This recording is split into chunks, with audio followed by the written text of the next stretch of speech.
Welcome to i-TUTOR Economics NCERT series. Today we are going to deal with a new chapter, Chapter 5, Monetary Economics. Okay, let's begin with a simple idea. Imagine a world where you want to buy something, say a notebook, and you have to give the shopkeeper some rice in exchange. That would be barter. But barter system has many problems. It had to find someone who wants what you have and has what you want. So to solve this problem, money was created. What is meant by monetary economics? Monetary economics is a branch of economics that studies this money and how it works, how it affects the economy, and how it is managed. It provides a framework to understand how money functions as a medium of exchange, store of value, and also as a unit of account. Medium of exchange means money is used to buy and sell goods and services. Store of value, that means it can be saved and used in the future. And unit of account, that means it is used to measure and compare the value of goods and services. Okay, then what monetary economics examines? Monetary economics studies the working of the monetary systems, monetary system means how money circulates in the economy. Okay, so it studies the working of monetary system, then the role of financial institutions like the bank and the reserve bank, how money supply, interest rates, credit affects population, employment and prices. So the policies used by the government or central bank to regulate money is called monetary policy. In short, monetary economics means study of money plus its functions and also its impact on the economy. Okay, now let's move to the meaning of money. What is meant by money? Money is anything that is generally accepted as a means of payment for goods and services and repayment of debts. So what is money? Money is anything that generally accepted as payment for goods and services and repayment of debts. In simple words, we can say that if everyone in an economy agrees to accept something in exchange for goods and services, that thing becomes money. For example, you can buy clothes, pay your rent, or settle a loan using money. That's why it is called a medium of exchange. Okay, so money as a medium of exchange means anything that is widely accepted as a means of payment. It helps to replace the barter system where goods were exchanged for goods. Without money, buying and selling would be very inconvenient, okay, because you had always need to find someone who wants exactly what you have. Clear? And so what is meant by credit and money? In modern economics, the use of credit instruments such as checks, bills of exchange, credit cards, etc. has increased a lot. These make transaction faster and easier.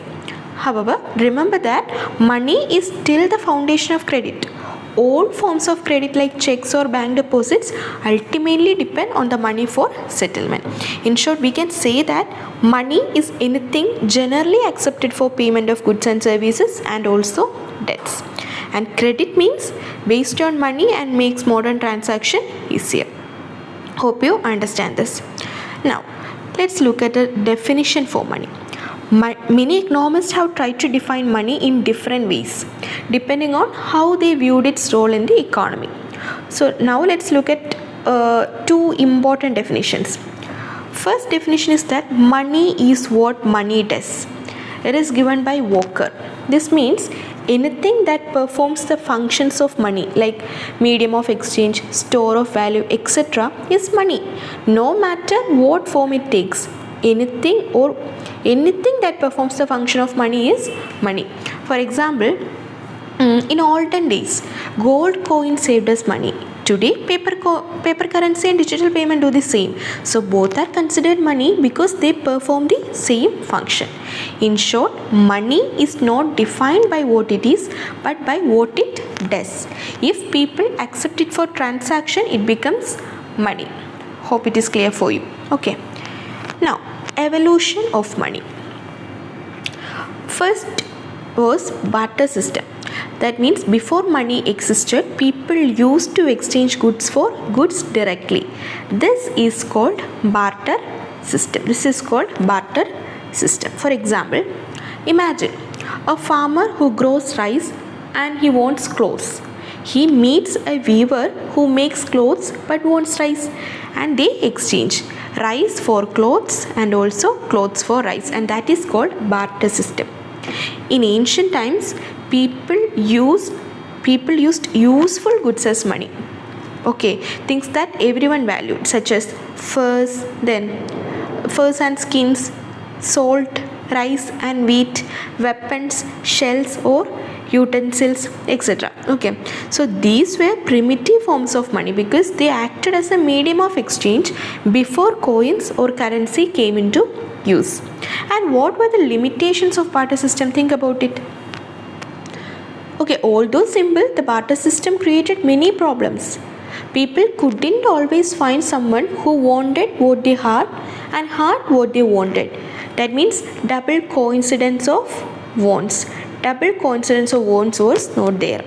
So it was very difficult to find someone who wanted what they had and had what they wanted. That was the main limitation. And the second limitation was that it is very difficult to measure value. How many coconuts is equal to one shirt, like that. Okay, then it is hard to store wealth. Grains or goods could spoil. Then it was not easy to make large payments or transport goods. Hence, to overcome these difficulties, money was invented. One of the greatest milestones in human civilization was the invention of money. Okay, then after the barter system and commodity money, society moved to a more advanced stage, that is metallic standard. Under the metallic standard, a metal like gold or silver was chosen as the basis for money. That metal determined the value of currency in the economy. So in simple words, we can say that money got its value from the amount of gold or silver it contained. And how it worked? Coins were made out of gold or silver, and these coins were called standard coins because they represented the standard value of money, and currency. The face value means the value written on the coin. The face value was equal to the metal content value. Metal content value means the actual worth of metal inside. So the face value was equal to the metal content value. For example, if a gold coin said rupees 10 on it, it actually contained gold worth rupees 10. So its face value is equal to its intrinsic value. Okay, these coins were full-bodied legal tender. That means people could use them to pay debts. Everyone was legally bound to accept them for transaction. So the metallic standard marked the beginning of modern monetary system because money now had a stable, universally accepted value and could be used across regions. Okay, then gold standard. The gold standard is a monetary system in which the value of a country's currency is directly linked with gold. That means the government fixes the value of its money in terms of a specific weightage of gold. For example, let's say rupees 1 is equal to 1 gram of gold. This means the purchasing power of rupees 1 will be equal to the value of 1 gram of gold. If gold's value rises, the value of money also changes accordingly. Then how it worked? Every unit of currency could be converted into a fixed amount of gold. People had trust in money because it was backed by a real valuable asset called gold. Governments kept gold reserves in their central bank to maintain this link. And what was the purpose? The main aim of gold standard was to maintain stability in currency value. Then to promote trust and confidence in monetary system, and also to keep inflation under control since money supply depended on gold reserves. So in simple words, we can say that under the gold standard, gold was like the heart of the monetary system. Every note or coin had to beat in rhythm with the value of gold. Okay. The next one was silver standard. Next one was silver standard. Okay. Silver standard is also a monetary system in which the value of a country's currency is linked to a fixed weight of silver instead of gold. That means the standard unit of money, like rupees 1, is defined in terms of a specific amount of silver. That is called silver standard. For example, rupees 1 is equal to 10 gram of silver.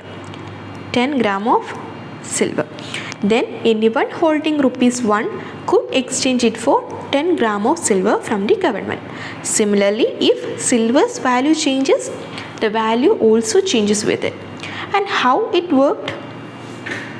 The government or central bank promised that its currency could be converted into silver at a fixed rate.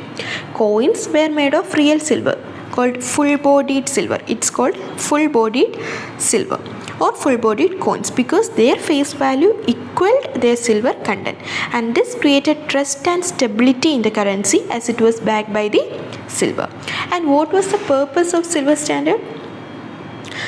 To maintain stability of currency value using silver as the base, then keep public confidence in money, and also to regulate the money supply according to available silver reserves.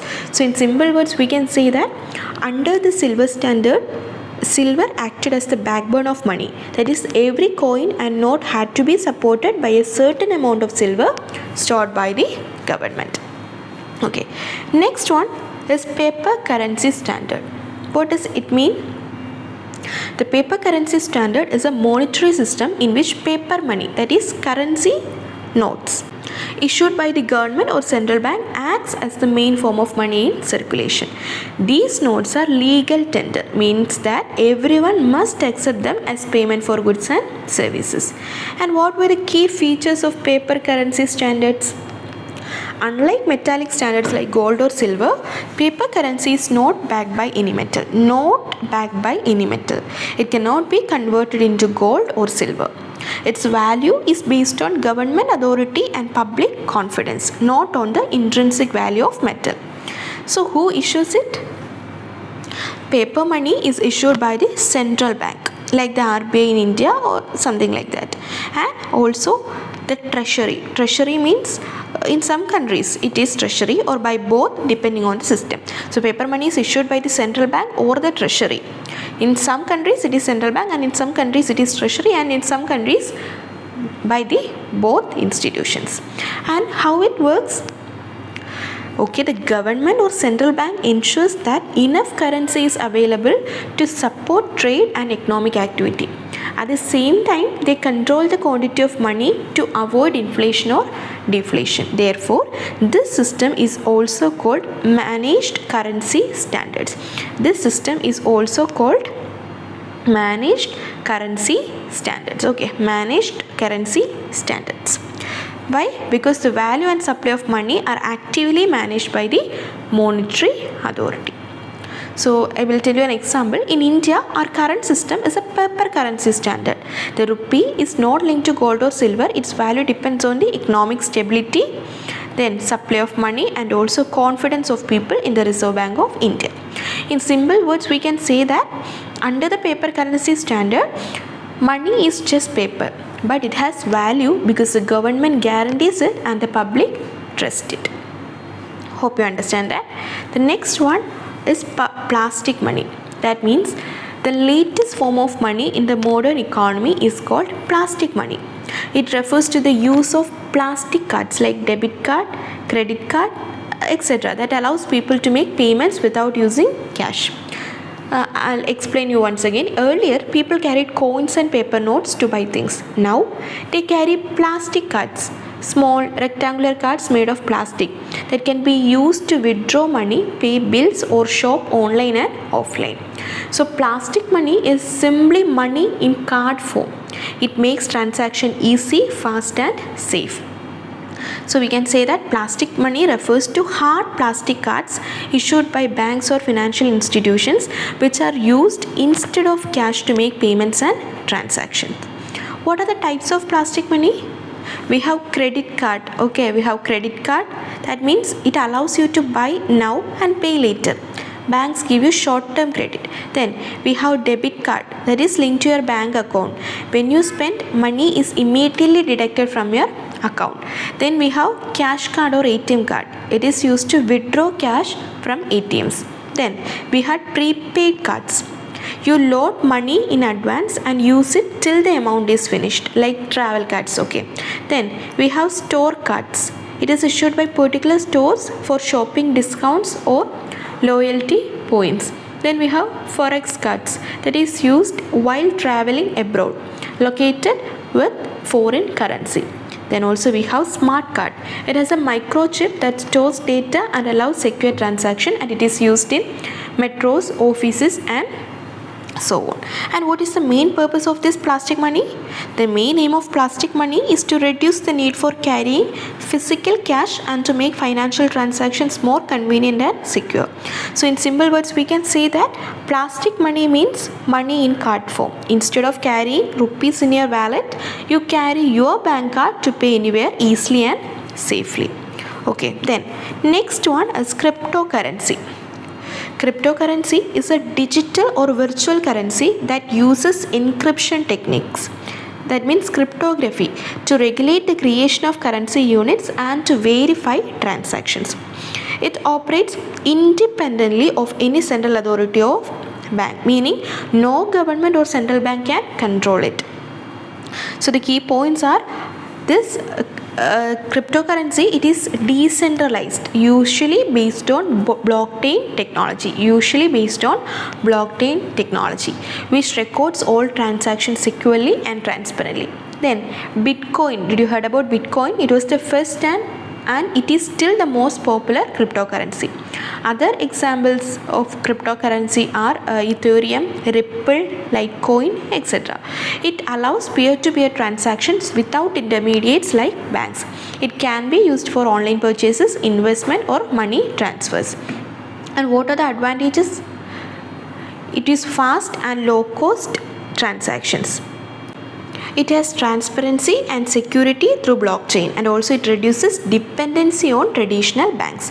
What are the disadvantages of cryptocurrency? Yes, it is highly volatile in its value. Then it can be used for illegal activities due to anonymity. Then lack of regulation and legal clarity in many countries. Okay, now we are going to the next part, that is functions of money. The main functions of money can be classified into 4 categories. What are they? Primary functions, secondary functions, contingent functions and also other functions. So let's look at it one by one. First one, primary functions. These are the most essential functions of money. Okay. What are those primary functions? It acts as a medium of exchange and also it acts as a measure of value. How it acts as a medium of exchange? Money is used to buy and sell goods and services. It removes the difficulty of barter system, like double coincidence of wants. For example, you buy a book for rupees 500 and money acts as the medium of exchange. Then how it acts as a measure of value or unit of account? Money provides a common measure to value goods and services. For example, the price of pen is rupees 20 and a notebook is rupees 50, and money helps to compare their values easily. Okay. Then apart from primary functions, we have secondary functions. So what are those secondary functions? Money as a store of value, money as a standard of deferred payments, and also money as a means of transferring purchasing power. Okay. So first one, money as a store of value. Money can be saved and used in the future without losing its value. You can save rupees 1000 today and use it in next week to buy groceries, right? So it can be said as it is a store of value. Then money as a standard of deferred payments. Deferred payments means future payments. So money helps in making future payments or credit transactions. For example, when you buy a mobile on EMI, payments are made over time in terms of money. That's it. Then money as a means of transferring purchasing power. That means money allows easy transfer of purchasing power from one person to another. For example, sending 5,000 to a friend in another city through online payment shows the power of money as a transfer, as a power of purchasing. Money's power of transferring power. Okay. Then next one, contingent function. So these are indirect functions that arise from money's primary and secondary uses. Okay. So what are the contingent functions of money? Yes, basis of credit system. Then money facilitates distribution of national income, and also money helps to equalize marginal utilities and marginal productivity. Along with that, money increases productivity of capital. Okay, so let's look at one by one. First one, money as a basis of credit system. So in modern economy, many transactions don't happen with actual cash. They happen through credit, right? For example, through loans, checks or digital payments. But remember, credit cannot exist without money. Money forms the foundation of the entire credit system. For example, a person deposits, suppose 10,000 in a bank. The bank keeps a portion, say 1,000 rupees as cash reserves, and lends out the rest, that is 9,000 to others. So this creates credit, but it's possible only because the bank has money as backing. In short, we can say that money is the backbone of credit. It provides the confidence and security that makes people trust the credit system. Then, what is the next contingent function of money? Money facilitates distribution of national income. Okay, in an economy, the total income called national income, it is shared among different factors of production like land, labor, capital and entrepreneurship. But under the barter system, this was very difficult because wages or rent could not be paid in goods every time. Okay, it was hard to decide how much of each good each person should get. So after the invention of money made this process simple and fair.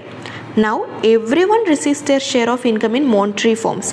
Landowners get rent, workers get wages, capitalists get interest, entrepreneurs get profit, and so on. Each person can then spend or save their income as they wish. For example, a factory produces rupees 10 lakh worth of goods and it pays almost 3 lakh as wages, 2 lakh as rent, 1 lakh as interest and also 4 lakhs as profit. So money helps to divide and distribute the total national income smoothly among all contributors. Okay, then what is the next contingent function of money? Money helps to equalize marginal utilities and marginal productivities. So let's break it into two parts, for consumers and for producers. Okay, for consumers, how money equalize marginal utility? In simple words, we can say that people want to get the most satisfaction or utility from the money they spend. A consumer achieves maximum satisfaction when the last rupee spent on each good gives the same level of utility. And this is called equalizing marginal utilities. Let me tell you an example. Suppose you have rupees 100 and can buy apples and bananas. Okay. You will keep adjusting your spending between apples and banana units. Marginal utility of 1 rupee spent on apples is equal to marginal utility of 1 rupee spent on bananas. Here, money acts as a common measuring rod. Since prices of all goods are expressed in money, it helps us compare utilities easily. Okay, then it is about consumers. And what about producers? How money acts as an equalizing unit for producers? Producers aims to get maximum production from their inputs like labor, land and capital. They will keep employing each factor until the marginal productivity per rupee spent on each factor becomes equal. For example, if rupees 1 spent on labor gives more output than rupees 1 spent on capital, the producer will hire more labor and less capital until both give the same productivity per rupee. Again, money helps in this adjustment because it expresses the value of each factor in monetary terms like wages, rent, interest and so on. In short, we can say that money helps both producers and consumers. Consumers to get maximum satisfaction by comparing utilities, and also for producers to get maximum output by comparing productivities. Thus, money acts as a balancing tool in both consumption and production decisions. Then, money increases productivity of capital. How? Okay, let's understand it step by step. Money is the most liquid form of capital. That means it can be easily and quickly used for any purposes without losing value. Because of this liquidity, money can move freely from one use to another. For example, imagine a business person has rupees 10 lakh. If one factory project is not giving enough profit, they can easily withdraw that money and invest it in another business or sector that gives better returns. So, money allows capital to shift from less productive uses to more productive ones. This continuous movement helps to increase the overall productivity of capital in the economy. So, that's all about the contingent functions of money. Now, what are the other functions of money? What are other functions of money? Money performs some additional roles apart from its primary, secondary and contingent functions. So let's see them one by one. Money helps to maintain repayment capacity. That means money has a general acceptability. Everyone accepts it as payment. So firms, banks and even governments must keep some part of their wealth in the form of liquid cash to ensure they can repair their debts in any time. For example, a company may owe salaries, rent or loans. If it doesn't have enough cash, it can't pay on time. So to maintain its repayment capacity, it keeps cash reserves ready. In short, we can say that money ensures that individuals and institutions can meet their payment obligation smoothly. Okay. Then, money represents generalized purchasing power. What does this mean? Money gives people the freedom to buy anything, anytime. It is not restricted to a specific use. For example, if you have ₹1,000, you can use to buy groceries, clothes or invest. The choice is yours, not anyone else. So this means money provides flexibility in how purchasing power is used. In short, we can say that money is a generalized command over goods and services. You can convert it into any products or service you need. Okay, then money gives liquidity to capital. What does this mean? Money is the most liquid form of capital. It can be easily and instantly used without losing value.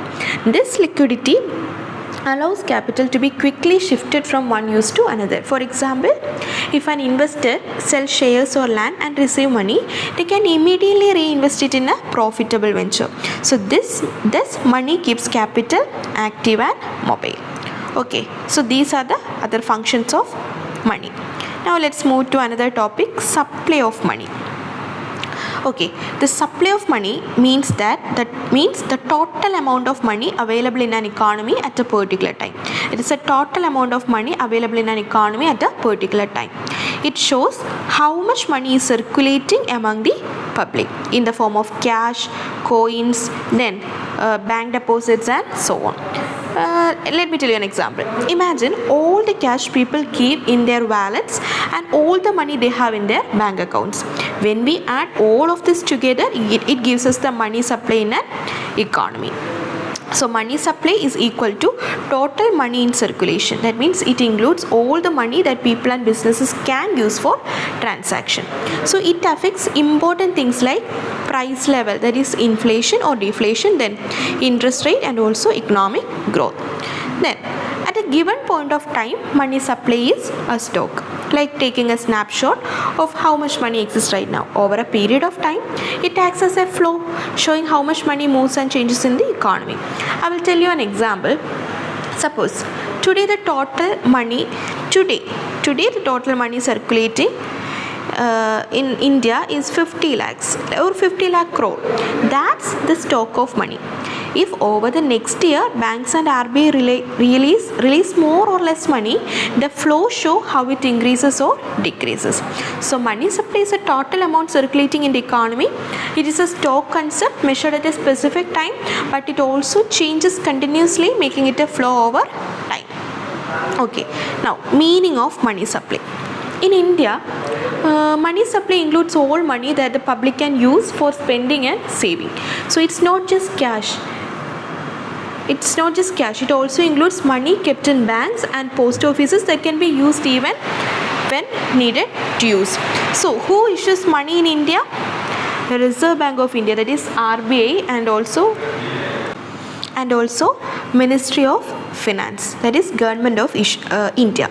So money in India are issued by RBI and Ministry of Finance. So whenever you hold a rupees 100 note or a rupees 10 coin, the note is issued by RBI and the coin is issued by Government of India, specifically Ministry of Finance. Now, what counts as money?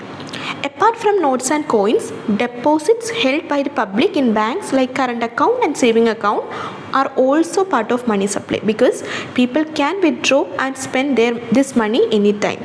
Such money is called fiat money. So such money is called fiat money because its value is guaranteed by the government order and not by gold or silver. And also money is also a legal tender because everyone in the country must accept it as the payment. Okay, then money supply. Is money supply a stock variable? That means can we measure it at a point of time? Yes, it is a stock variable. That means we measure it at a particular point of time. For example, how much money was circulating on 31st March 2025? It shows it is a stock variable. Now, what are the measures of money supply? Reserve Bank of India, RBI, they publish 4 measures for money supply. What are they? M1, M2, M3 and also M4. Okay, so let's learn them. Measure formula, what it includes types, and M1 is equal to currency, coins and demand deposits.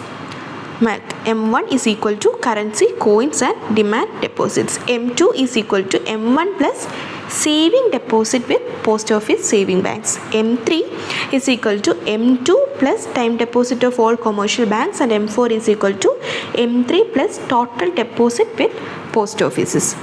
Okay, M1 and M2 are also known as narrow money, and M3 and M4 is also known as broad money.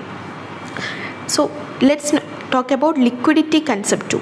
Liquidity means how easily money can be used for transactions. So in decreasing order of liquidity, we can say that M1 is the most liquid money, then M2, then M3, and the least liquid money is M4. Okay, hope it is understood. Okay, hope you understand this. And next one, determinants of money supply. Money supply in an economy depends on certain key factors. They decide how much money is available with the public and banks at a given time. So let's go it step by step. First one, CRR or CDR. Okay, currency deposit ratio. What does this mean? It is the ratio of money people keep in hand as cash to money, so they keep it in banks as deposits. For example, it is the ratio of money held by public in a currency to that they hold in bank deposits. For example, if people start withdrawing more cash, maybe due to fear of bank crisis or festivals, then CDR increases. That means less money is available with the banks to lend, and therefore that leads to a decrease in money supply. Okay, next one, reserve deposit ratio or RDR. What does this mean? It is the part of bank's deposit kept as reserve with the RBI or as cash in their vaults. This ensures banks have enough backup to meet customers' withdrawal. So what are the effects if RDR increases? Banks have to keep more reserves, and that leads to less money to lend, and also that leads to a decrease in money supply. Next one, cash reserve ratio or CRR. It means it is the fraction of total deposit that banks must keep with the RBI in cash form. For example, if CRR is equal to 4%, banks must keep rupees 4 with the RBI for every 100 rupees deposit. If CRR is high, banks can lend less, and that leads to a decrease in money supply, and low CRR leads to an expansion in money supply. Okay, next one, statutory liquidity ratio or SLR. It is the percentage of total demand and time deposit that banks must keep in the form of liquid assets like cash, gold or government securities. For example, if SLR is equal to 18%, banks must keep rupees 18 out of every rupees 100 deposit in these liquid assets. So higher SLR will lead to less money supply and lower SLR leads to more money supply. So that are the determinants of demand. What are the determinants of money supply? Currency deposit ratio, reserve deposit ratio, cash reserve ratio and statutory liquidity ratio. So let's stop it for today. We can continue it in the next class. Thanks for watching. For more related contents, do like, share and subscribe.